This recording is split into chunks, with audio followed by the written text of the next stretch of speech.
మార్గం మధ్యలో వడగాల్పుల వలన ఎండల వలన ఏళ్ళు సొమ్మసిల్లిపోతారని దేవుడు అంట భూమి మీద నుంచి ఆకాశమునంటున్నంత పెద్ద స్తంభాన్ని నిలబెట్టాడంట.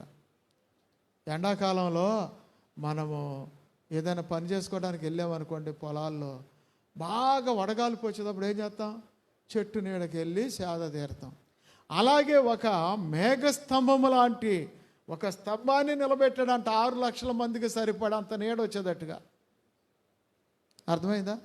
ఇక వాళ్ళకి ఎండ బాధ లేదు, ఎండాకాలం ఎండ బాధ లేదు. అలాగే అమావాస్య పౌర్ణమి అని ఉండేది, మనకి ఉంటుంది 15 రోజులు అమావాస్య, 15 రోజులు పౌర్ణమి. అయితే వాళ్ళకి ఎప్పుడు కూడా వెన్నెలే. దేవునికి స్తోత్రం.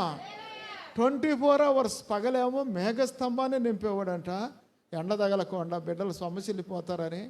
రాత్రి ఏమో ఆ వెన్నెల స్తంభాన్ని, ఒక ట్యూబ్ లైట్ పెద్దది ఆకాశం నుండి కింద వరకు ఎంత ఫోకస్ ఇస్తుందో అంత ఫోకస్, కింద గుండె సూది పడినా కూడా కనపడే అంత చిన్న, ఏమంటారు అది, ఇవి ఉంటాయి కదా దండలు గుచ్చుకుని, ఏమంటారు, పూస పడినా కూడా కనపడే అంత చక్కని వెలుగు.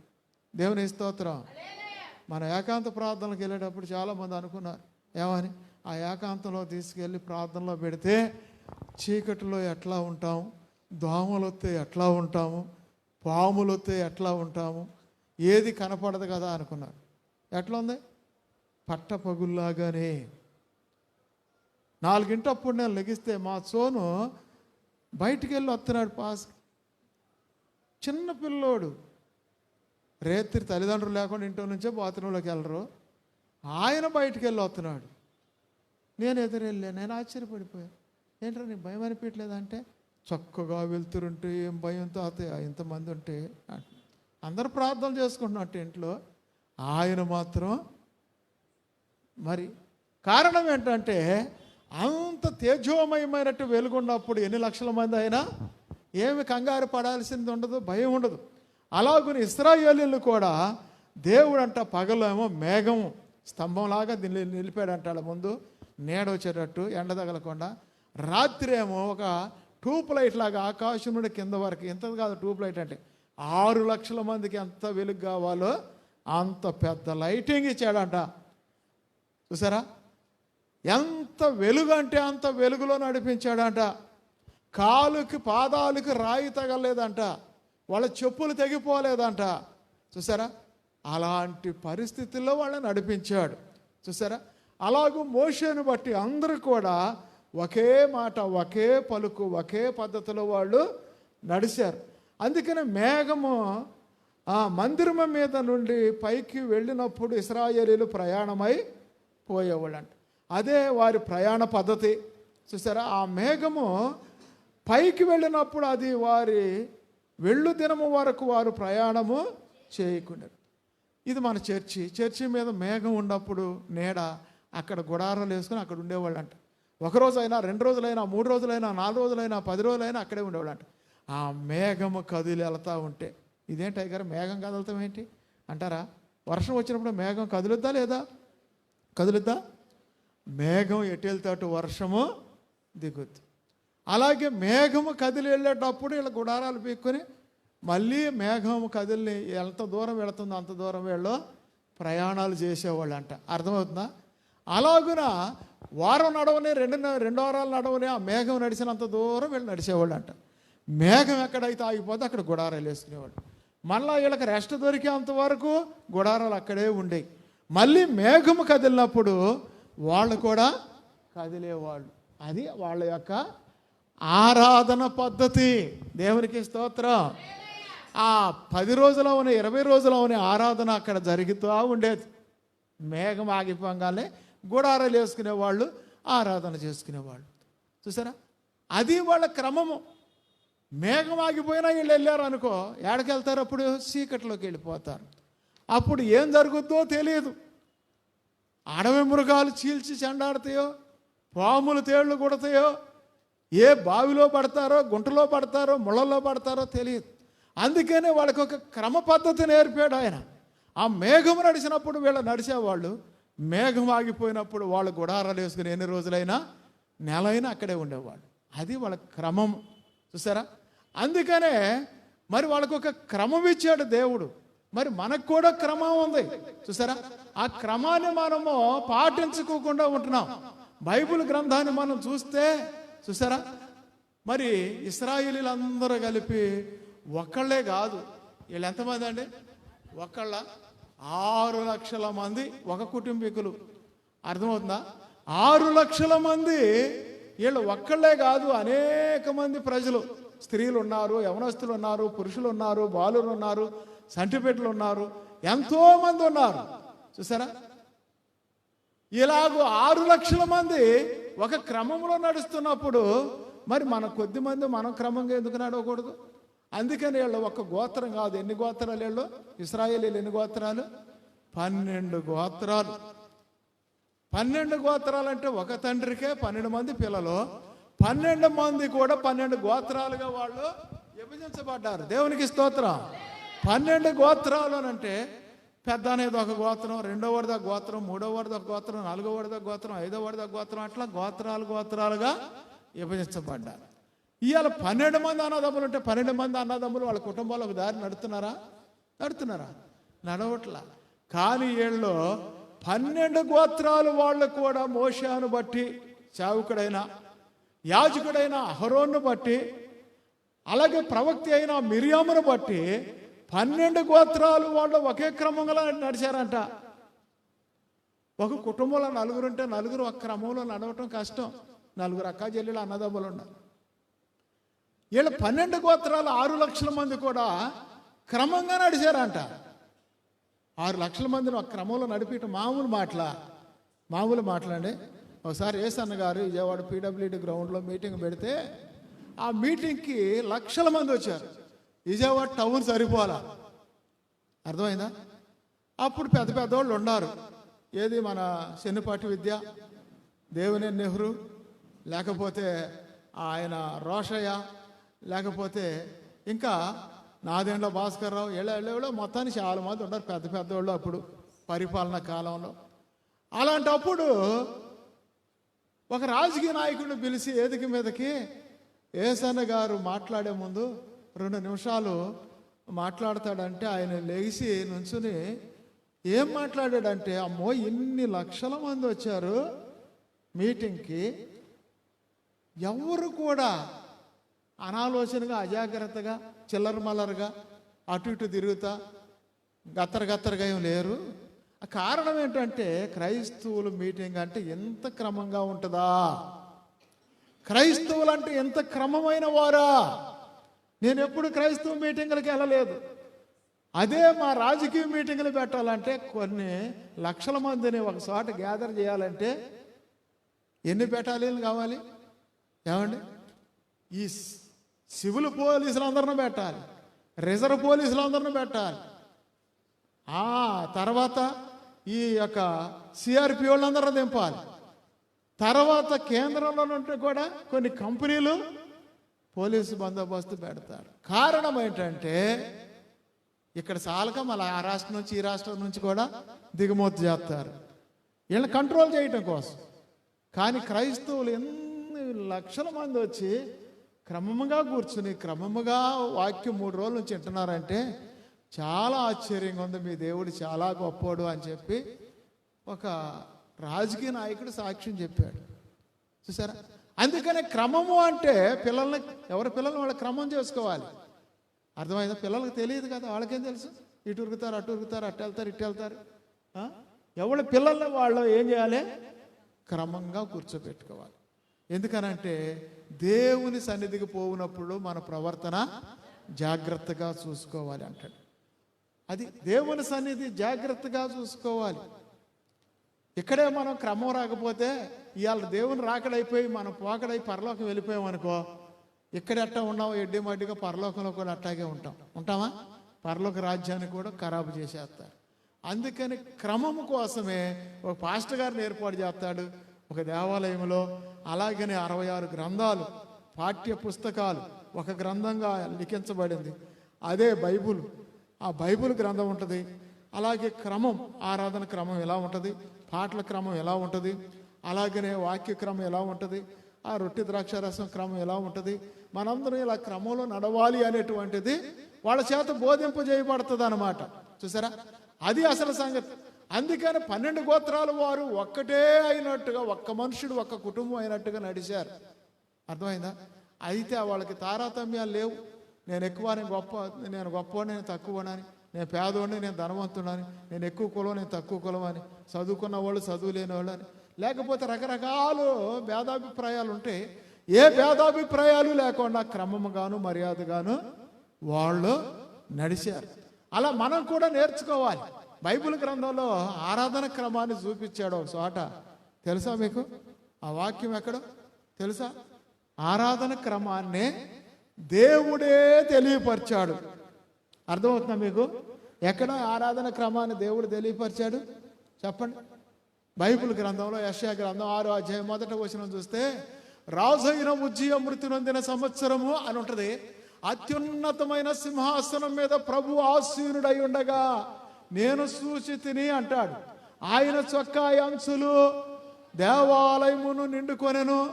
ఆయనకు పైగా శారాపులు నిలిచి ఉండరి. ఒక్కొక్కరికి 6 రెక్కలుండెను. ప్రతివాడు 2 రెక్కలతో తన ముఖమును, 2 తన కాళ్లను కప్పుకొనుసు, 2 ఎగురుసుండెను.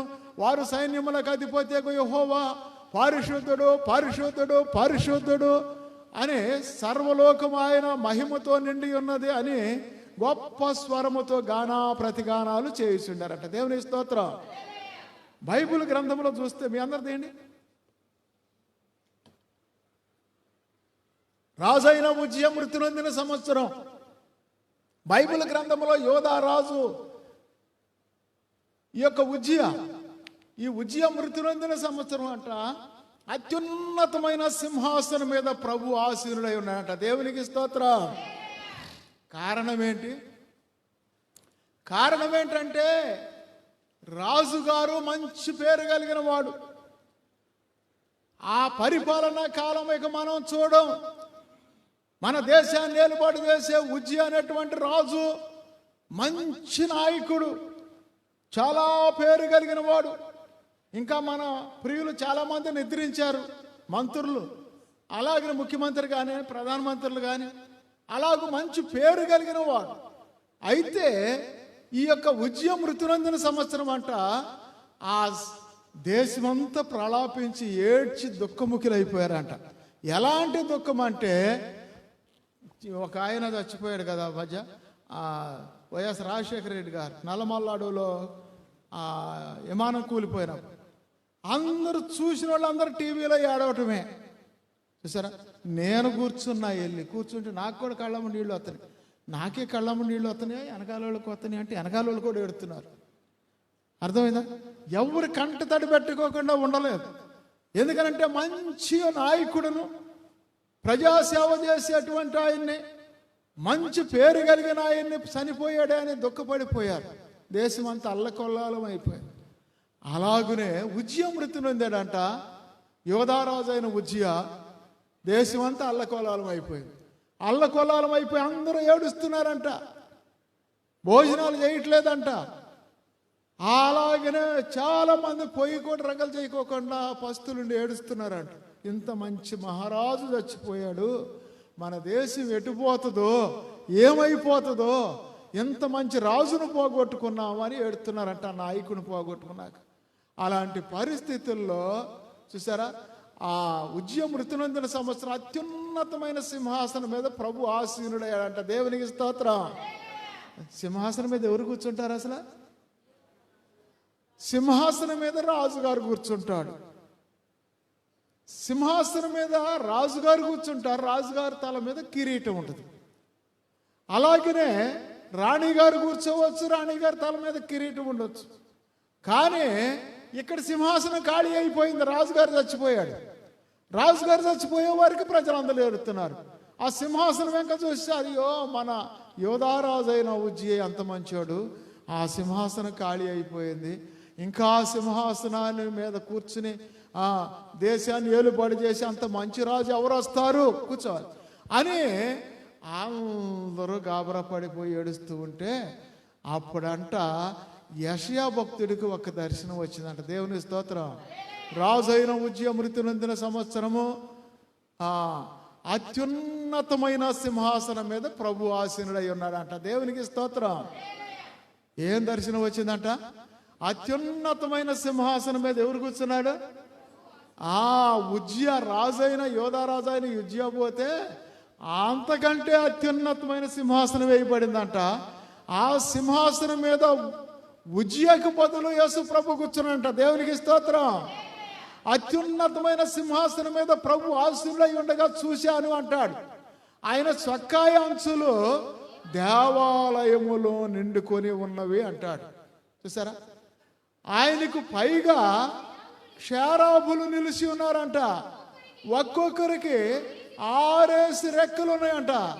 ప్రతి వాడు 2 రెక్కలతో తన ముఖమును, 2 తన కాళ్ళను కప్పుకొనుచు, 2 ఎగురుచు వారు సైన్యములకు అధిపతియగు యెహోవా పరిశుద్ధుడు, పరిశుద్ధుడు, పరిశుద్ధుడు అని సర్వలోకము ఆయన మహిమతో నిండి ఉన్నదని గొప్ప స్వరముతో ప్రతిగానాలు చేశారట. చూసారా? సింహాసనం మీద ప్రభు ఆసీనుడై ఉన్నాడంట. దాని అర్థం ఏమిటంటే, వారి పిచ్చి మాలో కల్లారా, ఒక సామాన్య మనుషుడు, మంచి బుద్ధి కలిగిన వాడు, మంచి నాయక లక్షణం కలిగిన వాడు, మంచి రాజుగా ఉన్నవాడు చనిపోయాడని మీరు ఏడుస్తున్నారు. అసలు అంతకంటే రాజులకు రాజు, ప్రభువులకు ప్రభు అయిన యేసే దిగి వచ్చాడంట సింహాసనం మీదకి. దేవునికి స్తోత్రం. ఆయన సింహాసనం మీద కూర్చుంటే కేరాపులు, షేరూపులు, 4 జీవులు అనేటువంటి దేవుని దూతలు, చూసారా, ఒక్కొక్కరికి 6 రెక్కలు ఉన్నాయంట. 2 రెక్కలతో ముఖాన్ని కప్పుకున్నారంట ఆ పరిశుద్ధుని చూడలేక. 2 పాదాలు కప్పుకున్నారంట క్రమశిక్షణ కోసం. 2 రెక్కలతో ఎగురుతా ఉన్నారంట, ఊపుతున్నాయి అంట ఇసునగారలాగా. దేవునికి స్తోత్రం. వాళ్ళు 2 రెక్కలతో ఇసురుతూ వారు సైన్యములకు అధిపతిగా యెహోవా పరిశుద్ధుడు, పరిశుద్ధుడు, పరిశుద్ధుడు, సర్వలోకము ఆయన మహిమతో నిండి ఉన్నదని గొప్ప శబ్దంతో ప్రతిగానాలు చేశారట. దేవునికి స్తోత్రం. చూసారా? ఆయన పరిశుద్ధుడు కనుక పరిశుద్ధుడు, పరిశుద్ధుడు, పరిశుద్ధుడు అని ప్రతిగానాలు చేస్తూ వచ్చారట. అందుకనే బైబిల్ గ్రంథాన్ని మనం చూస్తే ఒక సామాన్యుడైన మంచి రాజు చనిపోయినందుకే మీరు బాధపడి ఏడుతున్నారు. అసలు రాజులకు రాజు, ప్రభువులకు ప్రభు అయిన ఆ పరిశుద్ధుడే ఆ సింహాసనం మీద ఆసీనుడై ఉన్నాడు. ఇంకా ఆ చర్చిలో ఎలా ఉంటుంది ఆరాధన క్రమం? దేవుని ఆత్మ ఈ చర్చిలో దిగితే ఆరాధన క్రమం ఎలా ఉంటుంది? నీ మాటలు మారిపోతాయి, నీ చూపులు మారిపోతాయి, నీ ప్రవర్తన మారిపోతాయి, నీ జీవితమే మారిపోద్ది.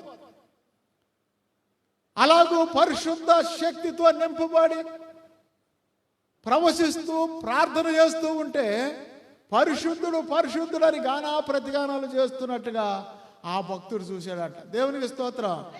అందుకని ఆయనే దిగి వచ్చాడంట ఆ ఆరాధన క్రమానికి. ఎవరు దిగొచ్చారు? దేవుడే దిగొచ్చాడంట. కనుక మనందరూ క్రమముగా ఉంటే ఆ దేవదూతలు 2 రెక్కలతో ముఖాన్ని కప్పుకున్నాయంట క్రమం కోసం, 2 రెక్కలతో పాదాలు కప్పుకున్నాయంట, 2 రెక్కలతో ఇసురుతూ ఉన్నాయంట. అది ఒక క్రమము. వాళ్ళు చేసే ఆరాధన ఏంటంటే, సైన్యములకు అధిపత్యకు యెహోవా సింహాసనాసీనుడై ఉన్నాడు, ఆయన పరిశుద్ధుడు, పరిశుద్ధుడు, పరిశుద్ధుడు, పరిశుద్ధుడు అని ప్రతిగానాలు చేస్తూ ఉన్నారట. చూసారా? ఇప్పుడు మనం ఆ యొక్క ఆరాధన క్రమాన్ని నేర్చుకోవడానికి కోసమే ఈ యెషయా భక్తుడు ఇక్కడ లెక్కించినట్టుగా మనం చూస్తాం. చూసారా? కనుక బైబిల్ గ్రంథంలో చూస్తే మనం ఆరాధన క్రమానికి వెళితే మనము దేవుణ్ణి నోరు తెరిచి స్తుతించటం మనకు చేత కాదు. చూసారా? మరి అది ఆరాధన క్రమం అంటే. చాలామంది అమెరికా నుండి దిగి వచ్చినటువంటి వారి క్రమాన్ని చెబుతూ ఉంటారు, దిగుమతి చేసుకున్న ఆరాధన క్రమాన్ని. కొంతమంది మార్టిన్ లూథర్ యొక్క ఆరాధన క్రమాన్ని పెడతారు, కొంతమంది భక్తి సింగ్ గారి క్రమం ఇదండి అంటారు, కొంతమంది బాప్టిస్ట్ వాళ్ళ క్రమం ఇదండి అంటారు, కొంతమంది ఏమంటారంటే చూసారా, మా సిఎస్ఐ వారి క్రమం అంటారు, కొంతమంది దైవ స్వరూపి క్రమం అంటారు. అయితే ఎవరికి వారే తమకిష్టమైన క్రమాలు పెట్టుకుని నడుస్తున్నాం. అయితే క్రమము, ఆరాధన క్రమం యెషయా గ్రంథంలో చూస్తే చక్కగా మనకుంది. చూసారా, యేసు ప్రభు వారు యెరూషలేముకి వెళ్ళాడంట. ఎక్కడికి వెళ్ళాడు యేసు ప్రభు వారు? దేవాలయానికి ఆయన కూడా వెళ్ళాడు. ఇవాళ మనం వెళ్ళాం కానీ 6 దినాలు కష్టపడి 7వ దినమున దేవుని సన్నిధి కనబడనంటే చాలా పనులు కేటాయించుకుంటాం. చూసారా, ఒక ఆయన పాట పాడాడు. చూసారా, పండగ రోజున పాస్టర్ అయ్యే డ్రమ్ము కొడితే, ఆదివారం రోజున అయ్యగారు గంట కొడితే, ప్రార్థనకి రా రండము, నిజముగా ప్రార్థనకి రా రండము అంట. మా పనులు అవ్వలేదు మేమెట్లా రాగలమండి, మా పనులు అవ్వలేదు మేమెట్లా రాగలమండి. పెద్ద అబ్బాయి ప్యాకెట్కి వెళ్ళాడు నిజముగా, చిన్న అబ్బాయి సినిమాకి వెళ్ళాడు. పండగ రోజున పాస్టర్ అయ్యా డ్రమ్ము కొడితే, ఆదివారం రోజున అయ్యగారు గంట కొడితే, ప్రార్థనకి రా రండము, నిజముగా ప్రార్థనకి రా రండము. మా పనులు అవ్వలేదు మేమెట్లా రాగలమండి, మా పనులు అవ్వలేదు మేమెట్లా రాగలమండి. పెద్దమ్మాయి పీతలకి వెళ్ళింది నిజముగా, చిన్నమ్మాయి చేపలకి వెళ్ళింది. ఇది మన యొక్క ఆరాధన క్రమాలు మనం గమనించాలి. యేసు ప్రభు వారు కూడా యెరూషలేమునకు వెళ్ళాడంట. యెరూషలేముకి వెళ్ళినప్పుడు చూసారా, అక్కడంట రూకలు మార్చేవాళ్ళు కనపడ్డారంట. ఏం మారుతున్నారంట యెరూషలేములో? రూకలు మార్చేవారు. అర్థమవుతుందా? రెండోది గోవులు అమ్మేవారు. చూసారా, అలాగే రూకలు మార్చువారు, అలాగనే క్రయ విక్రయములు చేయువారు అలాగూ కనపడ్డారంట. క్రయ విక్రయం చూసారా, క్రయం అంటే కొనటం, విక్రయం అంటే అమ్మటం. వీళ్ళు కనపడ్డారంట. అదేదో సినిమా హాల్లో బ్లాక్ టికెట్లు అమ్ముకున్నట. అందుకనే దేవాలయంలో క్రయ విక్రయములు చేయువారిని చూసి యేసు ప్రభు అంట అక్కడ తాళ్ళు తీసుకున్నాడంట. ఏం తీసుకున్నాడు? తాళ్ళు. ఏమండి? తాళ్ళుని కొరడాలు చేశాడంట. దేవునికి స్తోత్రం. ఏం తీసుకున్నాడు చెప్పాలి? దేవాలయంకి వెళ్ళాడంట. ఒక యెరూషలేముకి ఒక సండే విశ్రాంతి దినము. దేవాలయంకి వెళ్ళినప్పుడు, ఇప్పుడు సండే అంటే పునరుద్ధాన దినం, ఆరాధన జరుగుతుంది, అప్పుడు విశ్రాంతి దినం శనివారం. అయితే దేవాలయంకి వెళ్ళే వారికి క్రయ విక్రయాలు చేస్తున్నారంట, రూకలు మారుస్తున్నారంట, గువ్వలు అమ్ముతున్నారంట, ఆ వ్యాపారం చేసేస్తున్నారంట అందరూ. ఆయన తాళ్ళు తీసుకుని కొరడాలు చేశాడంట. కొరడాలు చేసేవాడు చూసారా, ఇక్కడి నుంచి వెళ్ళిపోండి, నా తండ్రి ఇల్లు వ్యాపార పుట్టిల్లుగా చేస్తున్నారు దొంగలారా అని చెప్పి తాళ్ళు కొరడాలు చేసి అమ్మకొట్టుడు కొట్టాడంట. ఏం చేశాడు చెప్పండి?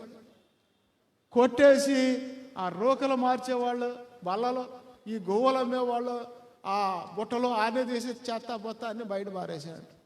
దేవాలయంలో ఏం జరగాలి? ఆరాధన జరగాలి. దేవునికి స్తోత్రం. ఇప్పుడు వింటున్నారని నాకు జప్తికి వచ్చింది. ఆరాధన జరగాలి. దేవాలయంలో ఏం జరగాలి? ఆరాధన జరగాలి. అది ఎలా జరగాలి? ఆత్మతోనూ సత్యముతోనూ జరగాలి. సమరయ స్త్రీతో అన్నాడు చూసారా, అమ్మ ఒక కాలం వచ్చు, ఆయన అంటది, అయ్యా కొండల్లోనూ ఆరాధిస్తారు కదా అంటే, అమ్మ ఒక కాలం వచ్చుద్ది యూదులు ఆత్మతోనూ సత్యముతోనూ ఆరాధిస్తారు నా తండ్రిని అంటాడు. అలాగనే ఆత్మతోనూ సత్యముతో ఆరాధించాలి. ఆరాధన చేసే కాసేపు క్రమముగా మర్యాదగా హృదయానుసారంగా ఆరాధన చేసినప్పుడు ఆ ఆరాధనలోనే దేవుని ఆత్మ మనలోకి వచ్చుద్ది. దేవుని దివ్య దర్శనాలు పొందుకుంటాం. మనలో ఉన్న రోగాలు పోతాయి, మీకున్నటువంటి అశాంతి పోద్ది, మీకున్న బరువు తగ్గిపోద్ది, మీకున్న భారం తగ్గిపోద్ది. మీరు బాధతో వచ్చి దేవుని సన్నిధిలో ఆరాధనలో పాల్గొంటే హృదయము తేలికగా దేవుని సన్నిధిలో నుండి మనం బయటికి వెళ్తాం. అర్థమవుతుందా? భారముతోనే ఆరాధనకు వచ్చి భారముతోనే వెళితే ఎట్లా? ఒక అతనంట మూట ఎత్తుకొని ముసలోడు నడిచి వెళ్తా ఉన్నాడంట, పాదరక్షలు లేవంట. ఎండలో తారు రోడ్ల మీద నడుస్తూ ఉన్నాడంట, మూట పట్టుకుని సొక్కాయ లేదంట, చెమటలు గారిపోతున్నాయి అంట.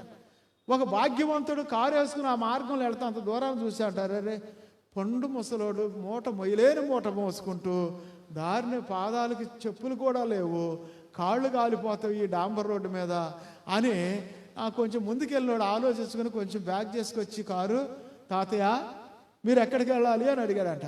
అయ్యా నేను పలానా చోటుకు పోవాలయ్యా అన్నాడంట. నేను అటే వెళ్తున్నా కానీ కారు ఎక్కువ అన్నాడంట. దేవుని స్తోత్రం. సరేనని చెప్పి కారు ఎక్కి కూర్చున్నాడంట ముసలాయన వెనకాల. సరే కారు వెళ్ళిపోతా ఉంది, డోర్ వేసాడు. కొంత దూరం వెళ్ళాక ఇట్ట తిరిగి చూస్తే అద్దంలో వెనకాల ఎవరు కనపడుతున్నారు? ఈ ముసలోడు కనపడుతున్నాడు. వెనక సీట్లో కూర్చున్న ముసలోడు ఎట్ట కనపడుతున్నాడు? కారులో కూర్చుని కూడా మూట నెత్తిన పెట్టుకుని కూర్చున్నాడంట. కారులో కూర్చుని మూట నెత్తిన పెట్టుకోవడానికి ఆ పెద్ద ఆయన మొయ్యలేకపోతున్నాడు, భారం అయిపోయింది, ఎండలో పడ్డాడు. కొంచెం ఆయనకి రెస్ట్ ఇద్దామని, ఆయన కొంచెం లిఫ్ట్ ఇద్దామని చూశాడు. చూస్తే ఈయన ఎక్కి కొంత దూరం వెళ్ళాక చూస్తే కారులో కూడా మూట నెత్తిన పెట్టుకున్నాడంట. అప్పుడు అన్నాడు, తాతయ్య నీ ప్రయాసాన్ని దింపుదామని నేను కారు ఎక్కేసుకుంటే కారులో కూడా మూట ఎత్తుకుని కూర్చున్నావు, ఆ సీట్లో పెట్టరాదా మూట అన్నాడంట. దేవుని స్తోత్రం. అట్లాగే మనం వచ్చేటప్పుడు పిల్లలతో ప్రయాస, తల్లిదండ్రులతో ప్రయాస, అత్తగోడలతో ప్రయాస, అన్నదమ్ములతో ప్రయాస, నిరుద్యోగ సమస్యలతో ప్రయాస, రుణబాధలతో ప్రయాస, రోగాలతో ప్రయాస, పక్కింటి వాళ్ళ నిందలతో ప్రయాస, కుటుంబాల్లో వ్యాజ్యాలతో ప్రయాస, ఎన్నో భారాలు, ఎంత మొయ్యలేని బరువు మన నెత్తి మీద ఉంటుంది. ఎవరికి ఉండే భారం వాళ్ళకి, పెద్దోళ్ళకి ఉండే భారం పెద్దోళ్ళకి, చిన్నోళ్ళకి ఉండే భారం చిన్నోళ్ళకి, అలాగే ముసలోళ్ళకి ఉండే భారం ఎవరికి ఉండే భారం వాళ్ళకు ఉంటుంది. ఆ భారాన్ని మోసుకుంటూ, మొయ్యలేని భారాన్ని నెత్తి మీద మోసుకుంటూ మోసుకుంటూ మోసుకుంటూ ఆదివారం ఆరాధనకి వెళ్ళొద్దాను, ఆ భారం ఏమైనా తగ్గుద్దని ఆ ఆరాధనలోకి వచ్చి కూర్చుని అయ్యగారి అంత ఆర్భాటముతో ఆత్మానుసారంగా ఆరాధన చేపిస్తున్నా నోరు తెరిచేది లేదు, హృదయం ఇప్పేది లేదు, దేవుని వైపు మన హృదయం ఎత్తి కనులెత్తి ప్రార్థన చేసేది లేదు. గుళ్ళో కూర్చుని కూడా, కారులో కూర్చుని ముసలోడు నెత్తి మీద పెట్టుకున్నట్టు గుళ్ళో కూర్చుని కూడా, చర్చిలో కూర్చుని కూడా నెత్తి మీదే పెట్టుకుంటున్నాం మన భారాన్ని పక్కన పెట్టండి. దేవునికి స్తోత్రం. అందుకని ఇక్కడ బైబిల్ గ్రంథములో యెరూషలేముకి వెళ్ళినప్పుడు యేసు ప్రభు వారంట తాళ్ళుని కొరడాలు చేశాయంట. చాలామంది యేసు ప్రభు కోపం రాదు అంటారు. రాలేదంటారా? వచ్చిందా రాలేదా? వచ్చింది కానీ అది ధన్యకరమైనటువంటి కోపం. నా మందిరాన్ని పాడు చేస్తున్నారనే కానీ ఎవరి మీద ఆయనకి దేశాలు పగలు కక్షలు ఉండవు. ఇవాళ పగలో దేశాలు పెట్టుకుంటే ఆ జీవితం అట్ట వెళ్ళిపోవాల్సిందే. పగలో దేశాలు ఎల్లకాలం ఉండకూడదు. పౌలు తిమోతితో అంటాడు, సేవకు పంపిస్తూ, తిమోతి నువ్వు బోధించట యందును, హెచ్చరించట యందును, గర్దించట యందును, తప్పుదిద్దుట యందును మితముగా ఉండు అంటాడు. చూసారా, పిల్లలు ఉన్నారు, తప్పు చేసినప్పుడు మన తల్లిదండ్రులు గర్దించకపోతే అడిగి తెలియదు కదా, ఓహో ఇదే కరెక్ట్ కావాలని ఇక అదే పనులు చేస్తారు. ఇది తప్పు అని గర్దించి ఒక దెబ్బ కొట్టారనుకో సరే అయిపోతారు. అలాగే దేవుని సేవకులు కూడా గర్దించినప్పుడు లోబడాలి. గర్దింపునకు లోబడని వాడు పశుప్రాయుడు అంటాడు. అసలు బైబిల్ ఏం చెప్తుందో చూసారా, సింపుల్ మాట, జ్ఞానము కలిగిన వాడు విని పాండిత్యం వృద్ధి చేసుకుంటాడు అంటాడు. వివేకము గలవాడు ఆలకించి నీతి సూత్రాలు సంపాదించుకుంటాడు అంటాడు. వాళ్ళు చెప్పేది సత్యమా అసత్యమా అని మనం గ్రహించుకోవాలి. చూసారా, యేసు ప్రభు వారు యెరూషలేముకి వెళ్ళినప్పుడు వ్యాపారం జరుగుతుంది. దేవాలయంలో గుడ్డోళ్ళు బాగుపడాలి, కుంటోడు నడవాలి, మూగోడు మాట్లాడాలి, చెవిటివాడు వినాలి, కుష్ఠరోగులు శుద్ధులుగా ఉండాలి, చనిపోతున్న వారు బ్రతకాలి. అది జరగాల్సిన కార్యక్రమాలు. ఇక్కడేం జరుగుతున్నాయి? రోకలు మార్చువారు, గొవ్వలు అమ్మేవాళ్ళు, వ్యాపారం చేసేవాళ్ళు, ఈ బ్యాచ్ అన్నమాట. చూసారా, డ్రామా బ్యాచ్. ఇంకా క్రిస్మస్ పండుగ వస్తే అక్కడే రికర్సులు, అక్కడే అన్నీ. అందుకనే ఈ బ్యాచ్ని కొరడాలు తీసుకుని కొట్టి ఆయన ఏం చేశాడు? తరిమి వేశాడంట. అందుకనే బైబిల్ గ్రంథాన్ని మనం చూస్తే ఈనాడు ఆ దేశం నుండి ఈ దేశం నుండి దిగుబడి చేసుకున్నటువంటి ఆరాధన కాదు, కానీ రాజైన ఉజ్జయ మృతి పొందినప్పుడు యెషయా భక్తుడికి చక్కని ఆరాధన క్రమం చూపించాడు దేవుడు. ఆయన ప్రత్యక్షమై సింహాసనాసీనుడై ఉన్నప్పుడు దేవుడు ఆయన సొక్కాయ అంచులు చూశాడంట దర్శనంలో. దేవాలయం మొత్తం నిండుకొని ఉందంట. దేవునికి స్తోత్రం. ఆయన సొక్కాయ అంచులు దేవాలయము నిండుకొని ఉన్నాయంట. ఆయనకు పైగా షారాపులు నిలిచి ఉన్నారంట. వారిలో ఒక్కొక్కరికి 6 రెక్కలు ఉన్నాయంట. రెక్కలు లెక్క పెడితే వారు 2 రెక్కలతో ముఖాన్ని కప్పుకున్నారంట, 2 రెక్కలతో పాదాలు కప్పుకున్నారంట, 2 రెక్కలతో ఎగురుతూ సర్వలోక సైన్యములకు అధిపత్యగు పరిశుద్ధుడు పరిశుద్ధుడు పరిశుద్ధుడు పరిశుద్ధుడు పరిశుద్ధుడు. మీ అందరూ కాసేపు అంటారంటే పరిశుద్ధుడు పరిశుద్ధుడు అని. దేవుని ఆత్మ దిగిపోతుంది అంతే. ఏసు రక్తమే జయం, ఏసు రక్తమే జయం అని సంఘం అందరూ అనండి. సాతాను ఎవరిలో ఉన్నా బయటకు వెళ్ళిపోదు. దేవునికి స్తోత్రం. అర్థమైందా? ఆయనలో, ఆయన నామములో అంత శక్తి ఉంది, ఆయన రక్తములో అంత శక్తి ఉంది. అందుకని అక్కడ ఆరాధన క్రమాన్ని చూస్తే పరిశుద్ధుడు పరిశుద్ధుడు పరిశుద్ధుడు అన్నారు. కానీ చూసారా, క్రమముగా ఇది ఏ దేశం నుండి ఏ చర్చి నుండి ఎవరు నియమించిన ఆరాధన క్రమం కాదు, బైబుల్ ఆరాధన క్రమాన్ని పాటిస్తున్నారు వాళ్ళు.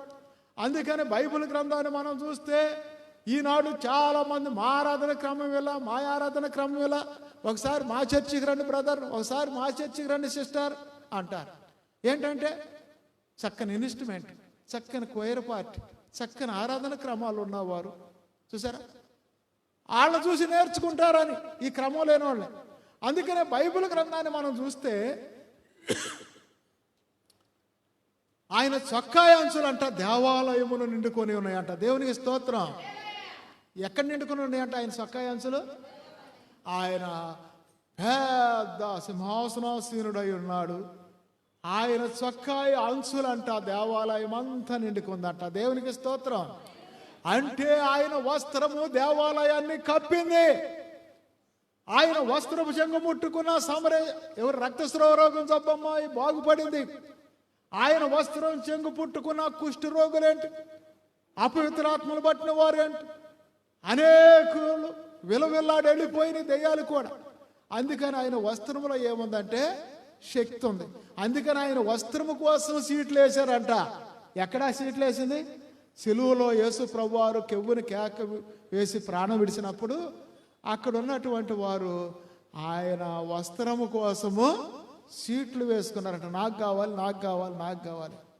చూసారు, అది చక్కగా కుట్టు లేక యావత్తో నెయ్యబడినటువంటి వస్త్రం కనుక దానిని సీట్లు వేసుకున్నారంట, చింపడానికి ఇష్టం లేక. దేవునికి స్తోత్రం. కనుక ఆయన వస్త్రమంతా దేవాలయాన్ని కప్పుందంట. ఒక దేవాలయాన్ని ఆయన వస్త్రంతో కప్పుతాడట, పరిశుద్ధ వస్త్రంతో. ఆయన దేవాలయంలో ఉన్న ప్రజలందరినీ, సంఘ బిడ్డలందరినీ తన వస్త్రంతో కప్పితే ఇక మనకున్న కుష్టి రోగాలు పోతాయి, మనకున్న జబ్బులన్నీ పోతాయి, మనలో ఉన్న దురాత్మలన్నీ పోతాయి, మనకున్నటువంటి ప్రతి ఒక్క చీడ పేడ తొలగిపోతుంది. అలాగే దేవాలయము దేవుని వస్త్రముతో కప్పబడి ఉండాలి. అది ఆరాధన క్రమము. ఆయన ప్రత్యక్షమైతే ఆయన వస్త్రం మనకు కప్పబడటానికి, అంతే కదా. ఆయన ఆ సింహాసనం మీద ఆయన కూర్చుంటే కదా. చూసారా, కనుక చాలా మంది పెద్దవాళ్ళు దేవాలయంలో ఒక చైర్ వేసి ఉంచుతారు. ఏంటంటే ఆ చైర్లో ప్రభు వచ్చి ఆసీనుడై ఉంటాడు అని వాళ్ళ నమ్మకం. దేవునికి స్తోత్రం. చూసారా, అన్నిట్లో మనమే కూర్చుంటే మరి ఆయన అడుగు కూర్చుంటాడు. అందుకే ఆయనకు స్పేర్గా ఒక చైర్ వేసి దాని మీద గుడ్డ కప్పేసి ఉంచుతారు పెద్ద పెద్ద. ఆయన వచ్చి ఆసీనుడై ఉండాలి అని. మంచిదే.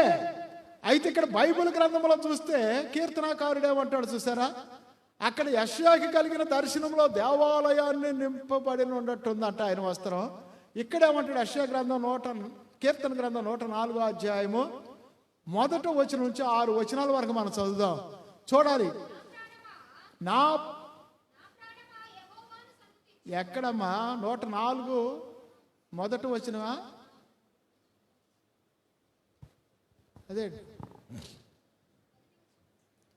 సార్ 2వ వచనం చూడు. రైట్ రైట్, అదే అదే మొదటి నుంచి చదువమ్మా.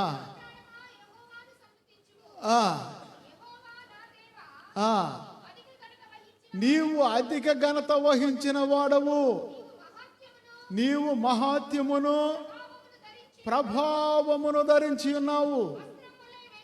అదిగో వస్త్రము వలె వెలుగును నీవు కప్పుకొని ఉన్నావు. తెరను పరిచినట్లు ఆకాశ విశాలమును నీవు పరిచి ఉన్నావు. జలములను ఆయన తన గదుల దూలములను వేసి ఉన్నాడు. మేఘములను తనకు వాహనముగా చేసి గాలి రెక్కల మీద గమనము చేయుచున్నాడు. వాయువులను తనకు దూతలుగాను అగ్ని జ్వాలలను తనకు పరిచారకులుగాను ఆయన చేసుకొని ఉన్నాడు. 6వ వచనం చూడండి, 6వ వచనం. దాని మీద అగాధ జలములను నీవు వస్త్రముగా కప్పితివి. దేవునికి స్తోత్రం. ఏం చేశాడంట? అగాధ జలములను దేవుడు వస్త్రంలాగా కప్పాడంట. చూసారా? అగాధ జలముల మీద దేవుని వస్త్రం లేకపోతే సునామీ వచ్చి దేశం అంతా కొట్టుకుపోద్ది. అర్థమవుతుందా? అందుకనే ఆయన వస్త్రం ఏమిటాయంటే అగాధ జలములను ఆయనకి వస్త్రములాగా ఉన్నాయంట. అలాగే ఆయన చొక్కాయంచులు దేవాలయం అంతా కప్పి ఉన్నదంట. దాంట్లో షారాపులు, కేరుపులు, 4 జీవులు ఆరాధన క్రమాన్ని పాటిస్తున్నారంట. అలాగే ఇక్కడ వెలుగును వస్త్రంగా కప్పుకున్నాడు అంటాడు. బైబిల్ గ్రంథాన్ని మనం చూస్తే వెలుగు వస్త్రం ఉందంట ఆయనకి. అగాధ జలము నీళ్లే వస్త్రముగా ఆయనకి కప్పబడి ఉన్నదంట. అందుకనే దేవాలయంలో చూస్తే ఆయన చొక్కా అంచులు దేవాలయమును నిండుకొని ఉన్నవి అని బైబిల్లో రాయబడం. అందుకని రాడు ఎక్కడ చూసినా ఆరాధన క్రమాలు కరెక్ట్గా లేకపోవటం వలన, అనుకున్న టయానికి ఆరాధనకి సంఘ బిడ్డలు రాలేకపోవటం వలన, క్రమము లేకపోవటం వలన, వచ్చిన వాళ్ళు అటు ఇటు తిరగటం వలన, లేకపోతే కరెక్ట్గా మోకాళ్ళు ఏకిపోవటం వలన, కళ్ళు తెరిచి చూడటం వలన, లేకపోతే ఫోన్లు తీసుకుని అటు ఇటు ఫోన్లో మాట్లాడటం వలన, లేక దేవుని సన్నిధిలో ఆరాధన క్రమం అపవిత్రపరచబడుతుంది. అందుకనే తాళ్ళు కొరడాలు అయిపోయినాయి ఆయనకి. ఈనాడు మనం కూడా క్రమంగా లేకపోతే తాళ్ళుని ఏం చేస్తాడైనా కొరడాలు చేసి నీ పిల్లలు కొడతాడో, నిన్ను కొడతాడో, నీ భార్యను కొడతాడో, నీ భర్తను కొడతాడో, నీ ఉద్యోగాన్ని కొడతాడో, నీ ఆస్తిని కొడతాడో, నీ వ్యాపారాన్ని కొడతాడో. ఏడు కొడతాడో మనకి తెలియదు. అందుకనే ఆయనకు కోపం వచ్చేలాగా మన ఆరాధన క్రమం ఉండకూడదు. ఇక్కడ చక్కగా రాయబడి ఉంది ఆరాధన క్రమం. అగాధ జలములను నీవు వస్త్రముగా కప్పావు అంటాడు కీర్తనాకారుడు. యెషయా అంటాడు ఆయన చొక్కాయంచులు దేవాలయమును కప్పింది అంటాడు. అలాగే వెలుగును ఆయన వస్త్రంగా ధరించుకున్నాడు అంటాడు. అందుకనే బైబిల్ గ్రంథాన్ని మనం చూస్తే 6వ అధ్యాయం 4వ వచనం, యెషయా గ్రంథంలో 6వ అధ్యాయం 4వ వచనం, యెషయా గ్రంథం 6వ అధ్యాయం, ఆయన కంఠస్వరము వలన గడప కమ్ములు పునాదులు కదులుచు మందిరము ధూపము చేత నిండగా నేను అయ్యో నేను అపవిత్రమైన పెదవుల గలవాడను, అపవిత్రమైన పెదవుల గల జనుల మధ్య నివసించువాడను, నేను నశించి తిని. అది యెషయా ప్రార్థన ఎలా ఉందంట? వారి కంఠస్వరము, దేవదూతలు 2 కాళ్ళతో 2 ముఖాన్ని కప్పుకొని, రెండు రెక్కలతో కాళ్ళను కప్పుకొని, 2 రెక్కలతో గానా ప్రతిగానాలు చేస్తుంటే గొప్ప స్వరమైన పడిందంట. స్వరముతో గానా ప్రతిగానాలు దేవాలయంలో జరుగుతూ ఉంటే ఆరాధన క్రమంలో వారి కంఠస్వరము వలన గడప కమ్ములు పునాదులు కదులుచుండెను. దేనివల్ల అమ్మా చెప్పాలి? కంఠస్వరం అంటే ఆరాధన క్రమము.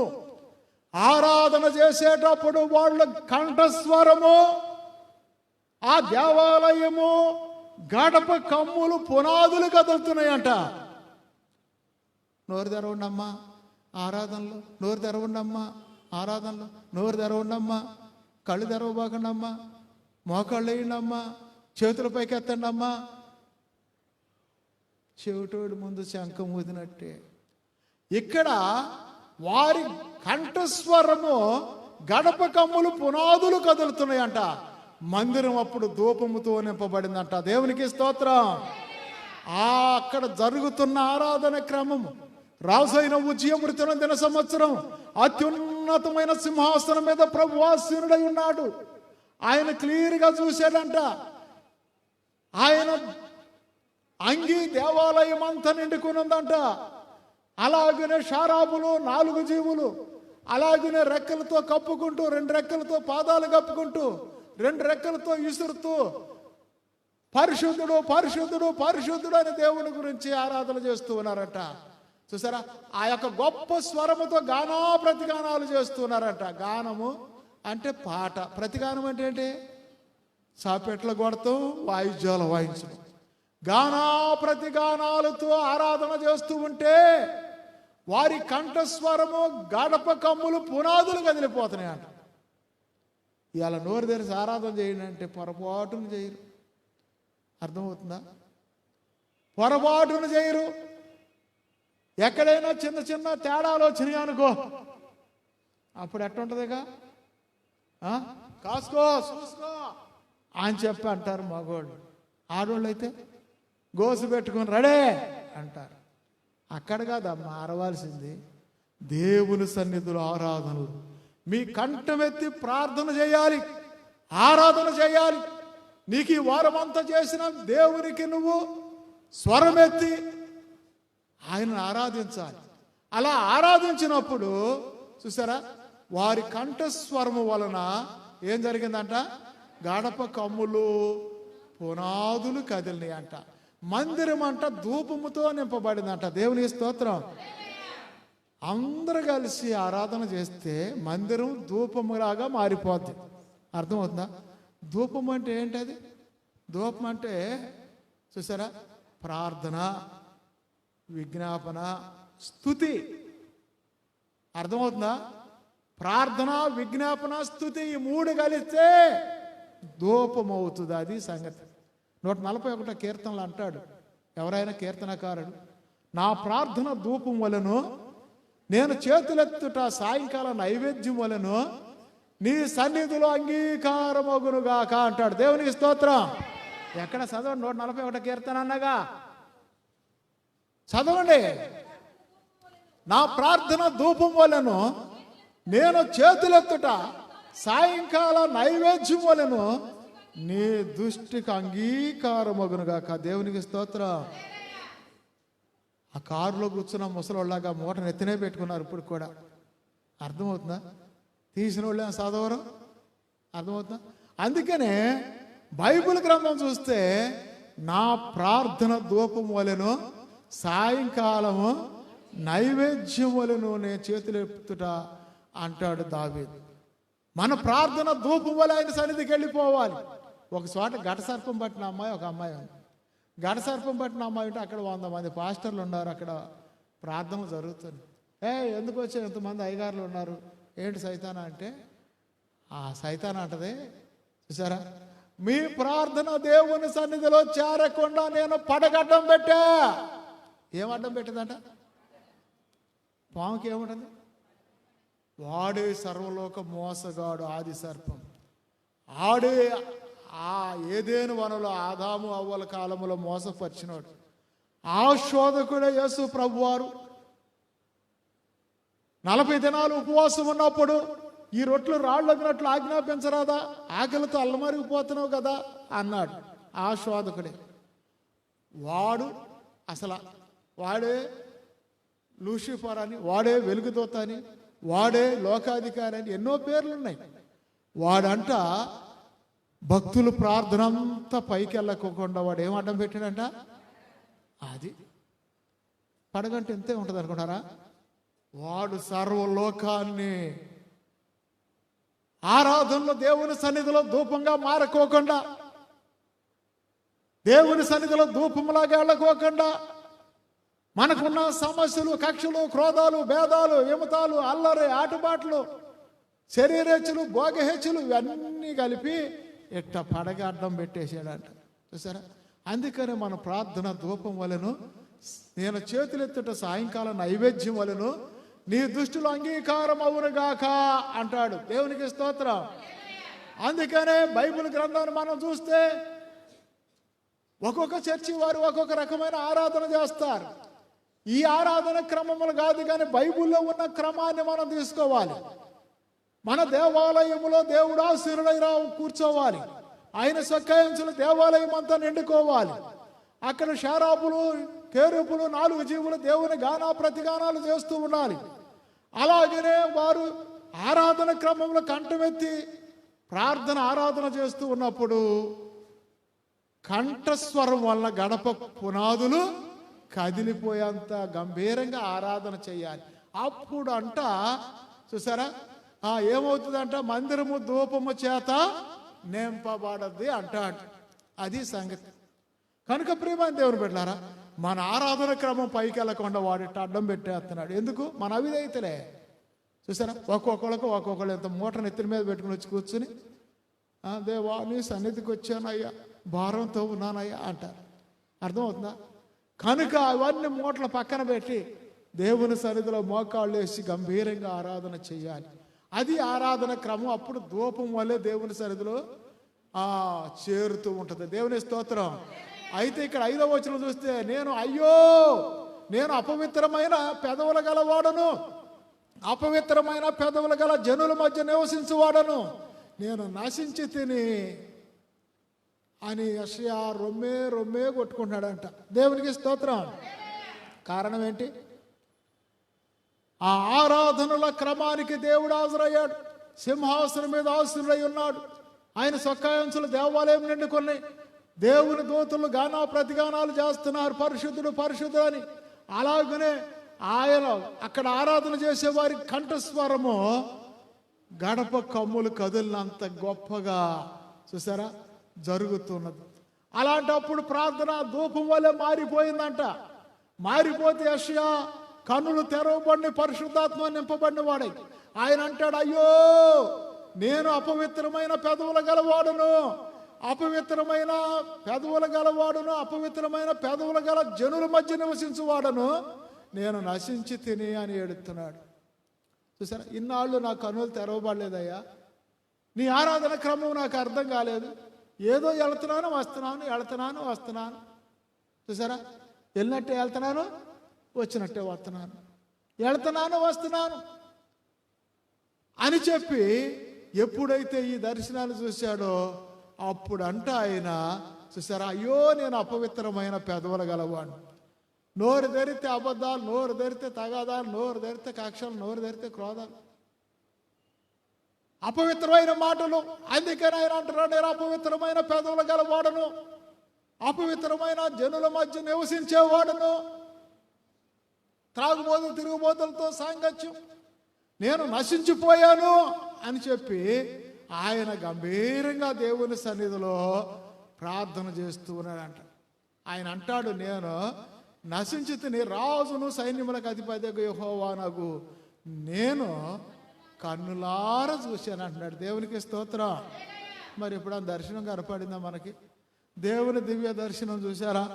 ఎన్ని సంవత్సరాల ఆరాధనకి వెళ్ళినా నీకు ఒక దర్శనం రాదు. అసలు నీ పరిస్థితి ఏంటో దేవుని సన్నిధిలో ప్రార్థన ద్వారా తెలుసుకోలేకపోతాను. నేను నశించిపోయాను అని పశ్చాత్తాపడుతూ ఉన్నాడు. చూసారా? అప్పుడంట దేవుడి దగ్గర నుంచి ఒక దూత వచ్చిందంట. షారాబుల్లో ఒకడు కారుతో కొలివులో నుప్పు ఉంట చూడు, ఆ నుప్పు కొరువుని తీసుకొని, కారు అంటే పట్టకారు, నుప్పు కొరువుని తీసుకొని వచ్చి యెషయా పెదవులకు అంటించాడంట. అంటించినప్పుడు ఆయన పెదవులు కాలిపోయినాయి.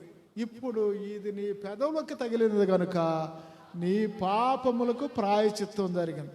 ఇదే దర్శనము నేను ఏకాంత ప్రార్థనలో ఉన్నప్పుడు 83లో అదే దర్శనం కంటిన్యూషన్గా నాకు జరిగింది.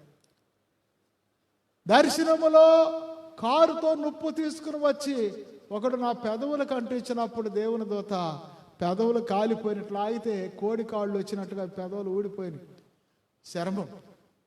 అప్పుడు నీ పాపాలు క్షమించబడి నా కుమారుడా, నీ పాపాలు క్షమించబడి నా కుమారుడు అని ముమ్మాట స్వరం వినపడింది. అది నీ పాపమునకు ప్రాయశ్చిత్తం. దేవునికి స్తోత్రం. చూసారా, అప్పుడు అంటాడు బైబిల్ గ్రంథంలో, నీ దోషములకు తగిలినవు గనుక, చూడండి ఇక్కడ అంటాడు, అది నీ పెదవులకు తగిలిన గనుక నీ పాపములకు ప్రాయశ్చిత్తమాయను, నీ దోషములు తొలగిపోయెను అని. అప్పుడు నేను ఎవరిని పంపెదను, మా నిమిత్తము ఎవడు పోవలను అంటాడు. దేవునికి స్తోత్రం. ఇక్కడ బైబిల్ గ్రంథాన్ని మనం చూస్తే, సమూయేలు గ్రంథములో చూస్తే అన్న అంట దీపము ఆరిపోక మునుపు దేవాలయంలోనికి వెళ్ళి ప్రార్థన చేసింది అని ఉంటుంది. 1 సమూయేలు గ్రంథం 1:9, 9, 10, 11. దీపము ఆరిపోక మునుపు అన్న అంట ఈ షిలోహు అనే దేవాలయమునకు వెళ్ళి ఎలి అనే యాజకుడి ముందు బలిపీఠం దగ్గర పడి కన్నీటితో ప్రార్థన చేసిందంట. ఎందుకు అంత కన్నీటి ప్రార్థన చేసింది? ఎందుకు అంత వేదన చెందింది? ఎందుకు అంత పశ్చాత్తాపడింది? ఎందుకు ఆ ఆత్మ కుమ్మరించుకుంది దేవుని సన్నిధిలో అని మనం గమనిస్తే, ఎంతోమంది సంతానం లేని వాళ్ళు ఉన్నారు. దేశంలో కోటాను కోట్ల మంది ఉన్నారు సంతానం లేని వాళ్ళు. కానీ అంత ప్రార్థన ఎవరు చేయరు కదా, పశ్చాత్తాప మొరలు లేవు కదా, ఆత్మను చేయలేరు కదా. అయితే ఈవిడైతే వెళ్ళి దేవాలయంలో తన ఆత్మను కుమ్మరించుకుంటాం. 9వ వచనం చదివి సహాయం చేయండి.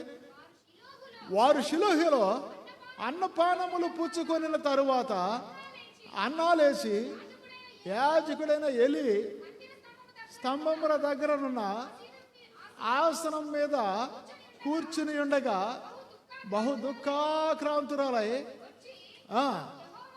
యెహోవా సన్నిధిని ప్రార్థన చేయుచు బహుగా ఏడ్చుచు, సైన్యములకు అధిపతియగు యెహోవా, నీ సేవకురాలునైనా నాకు కలిగి ఉన్న శ్రమను చూసి నీ సేవకురాలునైనా నన్ను మరువక జ్ఞాపకము చేసుకొని నీ సేవకురాలనైనా నాకు మగపిల్లను దయచేసిన ఎడల వాడి తల మీద క్షౌరపు కత్తి ఎన్నటికీ రానియక వాడు బ్రతుకు దినములన్నీ నేను వానిని యెహోవానగు నీకు అప్పగింతునని మొక్కుబడి చేసుకున్నాను. దీపం ఆరిపోక ముందు అని రాయబడినది. ఎక్కడ 10, 11 ఎన్నో వచ్చిన 7 చూడాలి. దీపం ఆరిపోక మునుపు అని ఉంటుంది. కనుక అన్న ఎందుకు అంత ప్రార్థన చేసింది అని అంటే, షిలోహు అనే దేవాలయములో యాజకుడైన ఎలి ఉన్నాడంట. ఎలి కుమారులు లంచగొడ్డులై స్వార్థప్రియులై న్యాయాన్ని తిప్పేస్తున్నారంట.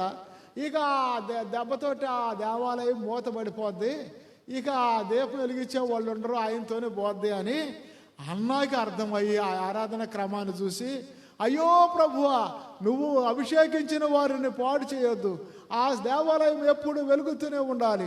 అయితే దేవాలయం దీపం మారిపోతుంది కనుక నాకు ఒక మగపిల్లోడిని అయ్యా, నాకు ఒక మగపిల్లోడిని ఇస్తే వాడి తల మీద ఎప్పటికీ క్షౌరపు కత్తేయకుండా వాడిని నీకు సేవకు అప్పగిస్తాను అని ప్రార్థన చేసిన. అది సంగతి. పిల్లలు లేరని కాదు, అర్థమైందా? పిల్లలు లేకపోతే మేము ఇక్కడికి వచ్చినప్పుడు అయ్యా మాకు ఒక్క పిల్లోడే నాయన, ఏంటి నాయన అంటే, వీళ్ళందరూ నీ దగ్గరికి వచ్చిన వాళ్ళందరూ నీ కుమారులు నీ కుమార్తెలు అని చెప్పాడు. దేవునికి స్తోత్రం. అలాగనే జగనన్న అంటూ ఉండేవాడు పాదయాత్రకి వెళ్ళి, నాకు దేవుడు మా నాన్నగారు పెద్ద కుటుంబాన్ని ఇచ్చాడని. ఏంటి ఆ కుటుంబం అంటే, ఆంధ్రప్రదేశ్ అంతా ఆయన అక్కలో చెల్లెళ్ళు, అన్నలో తమ్ముళ్ళేనా. అందుకనే బైబిల్ గ్రంథంలో మనం చూస్తే సంతానం లేనందుకు కాదు ఆమె బాగా దుఃఖపడింది. తన వైరి అయిన పెనన్న దెప్పినందుకు కాదు, తన భర్త బహుగా ప్రేమగా చూసుకున్నాడు. నీకు 10 మంది కుమారుల కంటే నేను ఎక్కువైన వాడిని ప్రేమగా చూసుకున్నాడు.